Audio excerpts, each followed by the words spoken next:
नमस्कार साथियों, बाल विद्या मंदिर सीनियर सेकेंडरी स्कूल खत्रीपुरा के ई लर्निंग प्लेटफॉर्म पर आपका मैं दिनेश कुमार हार्दिक स्वागत करता हूं। आज के इस लेक्चर के अंदर अपन बात करेंगे विंड के लास्ट भाग को लेकर। हमने पिछले लेक्चर के अंदर बात की थी विंड को लेकर, जो सुब्रमण्यम भारती के द्वारा जो है तमिल के अंदर लिखी गई है और जिसका इंग्लिश ट्रांसलेट जो किया था वो किया था A.K. रामानुजन ने। तो आज हम इसके अंतिम भाग को लेकर चलते हैं, जिसमें पॉइंट जो है इसके पहले वाले भाग के बारे में थोड़ी अपन चर्चा कर लेते हैं, जिसमें कहा गया था अभी विंड जो है शुरुआती इसका जो भाग था, जिसमें ये बताया गया था कि भाई हमें जो है हवा को संबोधित करते हुए कवि ने कहा था कि भाई आप जो है मेरी खिड़की दरवाजे मत खड़खड़ाओ, मेरे पन्नों को मत फाड़ो, मेरे जो किताबें रखी है अलमारी के अंदर उसको मत गिराओ और पन्नों को मत फाड़ो। बाद में कहा कि हमें इतना स्ट्रांग बनना चाहिए, हमें अपने घर के दरवाजे मजबूत रखने चाहिए, हमें अपने आप को अंदर से स्ट्रांग करना चाहिए ताकि हाँ जो है हम किसी परिस्थिति का आसानी से सामना कर पाएँ।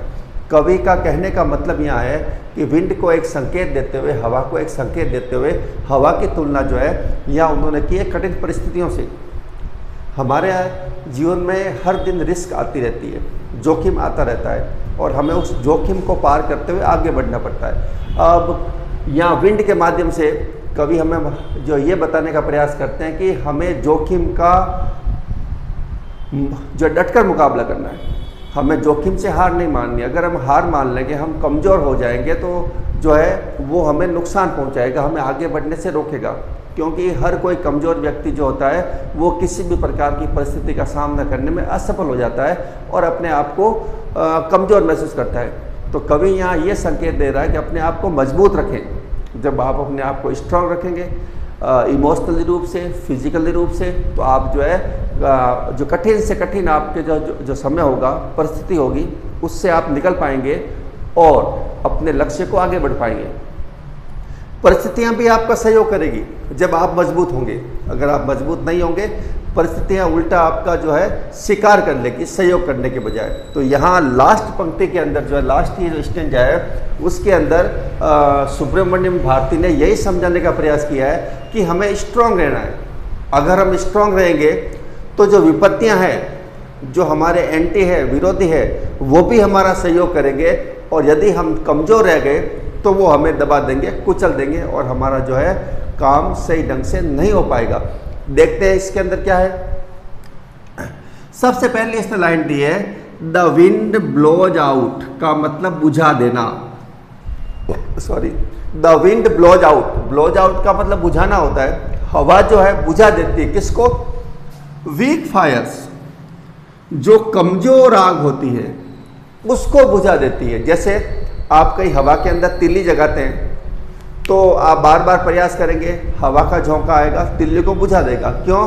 क्योंकि वो आग जो है वो कमज़ोर है, वो उस हवा का सामना नहीं कर सकती। लेकिन वही हवा आगे क्या करेगी? देखो, he makes strong fire. Strong fire का मतलब होता है मजबूत आग, जो बहुत जो बड़े इलाके में होती है, बहुत ज़्यादा लंबी चौड़ी होती है, उसको बोलते हैं he makes strong fire roar and flourish. Roar का मतलब दहाड़ना, दहाड़ने का मतलब ये है ज़्यादा प्रचंड होना, प्रचंड। और फ्लोरिश का मतलब होता है फलना फूलना, आगे बढ़ना। तो दो बातें यहाँ विरोध में आ रही है।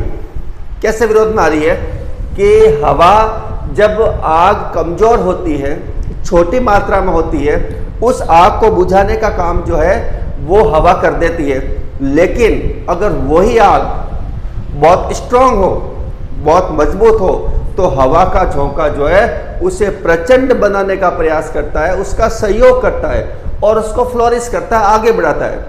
उदाहरण के रूप में बात करते हैं, तिल्ली की अपन ने बात की, छोटी आग की बात की जो बुझ जाती है हवा के झोंके से। लेकिन जो आग जंगलों में लगती है, जो आग एक विशाल इलाके में लगती है, जितनी हवा तेज चलेगी वो आग उतनी ही तेज गति से बढ़ेगी। तो दोनों विरोध आ गया। छोटी आग थी, हवा ने उसको बुझा दिया, लेकिन जब बड़ी मात्रा में है, जब वो स्ट्रांग है, हवा का सामना कर सकती है, तो हवा उसका सहयोग कर रही है और उसे बुझाने का प्रयास नहीं कर रही है, उसे और ज़्यादा फैलाने का प्रयास कर रही है। इसका सीधा साधा मतलब ये होता है कि आप अपने जीवन में अगर स्ट्रांग रहेंगे तो आपको बुझाने वाले जो आपको और आगे बढ़ाने का प्रयास करेंगे, आपसे टकराने का प्रयास नहीं करेंगे, आपका सहयोग करने का प्रयास करेंगे, क्योंकि वो ये जानेंगे कि अगर मैं इससे टकराऊंगा तो मेरी क्षति है, और वो आपको क्षति पहुंचाने के बजाय आपका सहयोग करेगा। और यहाँ पर क्या कहा गया है, हिज फ्रेंडशिप इज गुड, उसकी जो मित्रता है वो हमारे लिए अच्छी है। अच्छी कब है? जब हम स्ट्रांग बनेंगे, जब हम अंदर से जो है बहुत ताकतवर रहेंगे, अपने आप में समस्याओं का सामना करेंगे, तब उसकी जो मित्रता है वो हमारे लिए बहुत ही अच्छी है, क्योंकि वो हमें आगे बढ़ाने में सहायक है। और मित्र वही होता है जो हमें आगे बढ़ाए। We praise him every day, और हम हर दिन उसकी क्या करते हैं? प्रशंसा करते हैं। प्रेज का मतलब जो होता है वो प्रशंसा करने को लेकर होता है। तो यहाँ पर जो बात की गई है कवि के द्वारा इन 4 लाइन्स के अंदर, वो ये समझाने का प्रयास किया गया है कि हमें किसी भी सूरत में अपने आप को कमज़ोर नहीं बनाना है।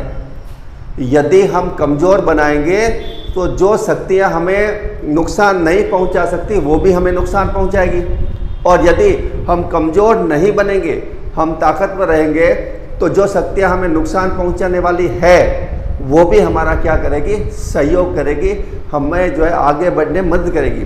तो यहाँ जो है सुब्रमण्यम भारती जो है वो एक बहुत ही मोटिवेशनल कविता यहाँ पे लेके आए हैं, मोटिवेट करने के लिए लेकर आए हैं कि आपको अपने जीवन के अंदर जो है अगर आगे बढ़ना है, कुछ हासिल करना है, तो अपने आप को सभी रूपों में, चाहे फिजिकली हो, चाहे इमोशनली हो, चाहे किसी भी रूप में, अपने आप को मजबूत करना, स्ट्रॉन्ग करना। यदि आप अपने आप को स्ट्रॉन्ग या मजबूत नहीं करेंगे तो उस कंडीशन में जो है आप किसी से भी जो है नुकसान प्राप्त कर सकते हैं। लेकिन यदि आप स्ट्रॉन्ग बनेंगे, यदि आप मजबूत रहेंगे, तो आपको नुकसान पहुंचाने वाले भी आपको नुकसान नहीं पहुंचा पाएंगे, और वो आपके हितैषी बने रहेंगे।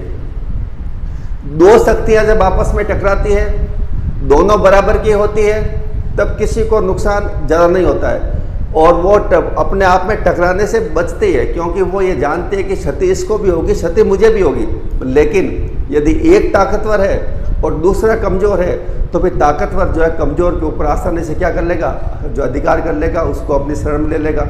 तो हमें इस प्रकार का नहीं बनना है कि हमें दूसरों की शरण में जाना पड़े, हमें दूसरों के द्वारा हार माननी पड़े। हमें इस तरीके से बनना है कि हम किसी भी परिस्थिति के अंदर जो है, आने वाली परिस्थिति कोई भी हो, हम उसका मुंह तोड़ जवाब दे सकें, और हम जो है उसके खिलाफ डटकर खड़े हो सकें। और यदि हम उसके खिलाफ डटकर खड़े हो जाते हैं तो वो विपत्ति हमारा कुछ भी नहीं बिगाड़ सकती, वो हमें उल्टा फ़ायदा करेगी नुकसान पहुंचाने के बजाय। तो ये पोइम जो थी सुब्रमण्यम भारती के द्वारा कक्षा 9th की ये पहली पोइम है, विंड को लेकर, हवा को लेकर, जिसमें उन्होंने हवा को प्रतीक बनाया है और हमें बहुत ही अच्छा संकेत दिया है, बहुत ही अच्छा सुझाव दिया है कि अपने आप को कमज़ोर कभी मत समझो, संगठित रहो।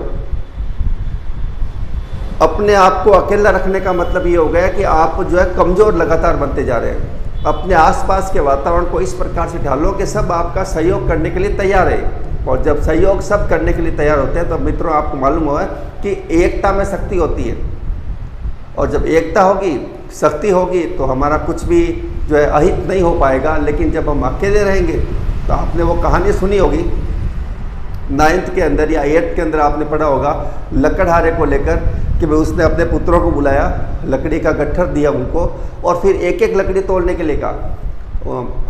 तो एक एक लकड़ी बड़ी आसानी से उसके पुत्रों ने तोड़ दी।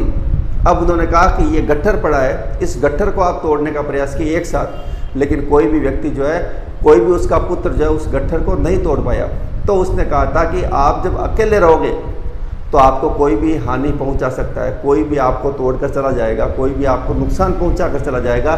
लेकिन यदि आप एक साथ गट्ठर के समान रहेंगे तो आपको नुकसान पहुंचाने का सोचेगा भी नहीं, क्योंकि वो ये जानता है कि मैं इसको नुकसान नहीं पहुंचा पाऊंगा। तो यही कविता के माध्यम से संदेश दिया गया हमें कि हमें जो है संगठित रहना है, मजबूत रहना है, ताकतवर रहना है, ताकि हमें जो है कोई नुकसान नहीं पहुंचा पाए, और अगर विपत्ति भी आती है तो हम सब मिलकर उसका जब सामना करेंगे तो विपत्ति न रहकर हमारी फ्रेंड बन जाएगी।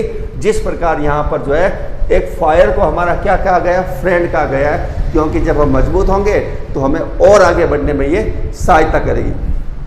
तो ये तो थी मित्रों विंड को लेकर पोइम। इसके अंदर ज़्यादा मीनिंग्स तो है नहीं, जैसे ब्लोज आउट का मतलब बुझाना होता है, वीक फायर का मतलब कमज़ोर आग से है, रोर का मतलब दहाड़ना होता है, यहाँ पे प्रचंड लिख सकते हो क्योंकि आग जो है प्रचंड होती है, और फ्लोरिस का मतलब फलना फूलना, आगे बढ़ना होता है, और फ्रेंडशिप का मतलब मित्रता होता है, और प्रेज का मतलब होता है प्रशंसा करना। तो उम्मीद है मित्रों आपको ये चीज़ समझ में आ गई होगी। आप इसके मीनिंग्स के नोट्स बना लें, और इसकी जो PDF फाइल होगी या टाइपिंग किए हुए जो प्रश्न उत्तर हैं या इसकी रेफरेंस टू कॉन्टेक्स्ट हमारे अगर सिलेबस में है तो आपको जो है आपको उपलब्ध करा दी जाएगी। तो फिर अगले वाले वीडियो के अंदर जो है अपन एक और पोइम को लेकर चर्चा करेंगे, दूसरी वाली पोइम को। ये पोइम आज अपन यही लेक्चर समाप्त करते हैं। अगर ये पोइम आपके समझ में नहीं आती 2-3 बार देखिए उसको, इसके अर्थ को जानने का प्रयास कीजिए, इसके शब्दों को समझने का प्रयास कीजिए। निश्चित रूप से जो है ये पोइम आपको अच्छी तरह से समझ में आ जाएगी, और जितना प्रयास आपको यहाँ समझाने के लिए किया है बेस्ट प्रयास किया गया है ताकि आपको जो है अच्छे ढंग से इसको समझ सके, और इसको परीक्षा की दृष्टि से या अपने सबसे बड़ी बात होती है कि हम केवल पढ़ते हैं, परीक्षा की दृष्टि से नहीं है। हमें जो लेसन्स दिए जाते हैं, पाठ दिए जाते हैं या पॉइंट्स दी जाती है, वो इस प्रकार की पॉइंट्स होती है, इस प्रकार के लेसन्स होते हैं जो हमें अपने जीवन में उतारने पड़ते हैं। अगर हम हमारी पढ़ाई को, हमने जो सीखा है उसको अगर हम अपने जीवन में उतार देवें तो जो है हमारा जीवन जो है बहुत ही अच्छा बनेगा। केवल आप इसको एक पढ़ाई के नज़रिए से न देखें, केवल एग्जाम के अंदर रट्टा मारने के नज़रिए से न देखें, क्योंकि जो भी लिखा जाता है, जो भी आपके कोर्स बुक में आता है, वो एक पाठ है, लेसन है, और लेसन का मतलब होता है आपको उससे कुछ सबक लेना है, सीखना है, आपको अपने जीवन में इन बातों को उतारना होगा। जैसे इसमें क्या आपको शिक्षा मिलती है? शिक्षा ये मिलती है कि हमें स्ट्रांग बनना है, हमें मजबूत बनना है, हमें ताकतवर बनना है। अगर हम ताकतवर रहेंगे, यूनिटी में रहेंगे, तो हमारा कुछ भी कोई भी अहित नहीं कर पाएगा। तो शिक्षाप्रद तरीके से हम इसको देखें, बड़े ही आसानी से हमें ये जो समझ में आ जाएगी और हम इसका जो है अनुपालना कर पाएंगे। तो मित्रों आज के लिए इतना ही, मिलते हैं अगले दिन अगले लेक्चर के अंदर एक नई पॉइंट को लेकर। तब तक के लिए नमस्कार, धन्यवाद।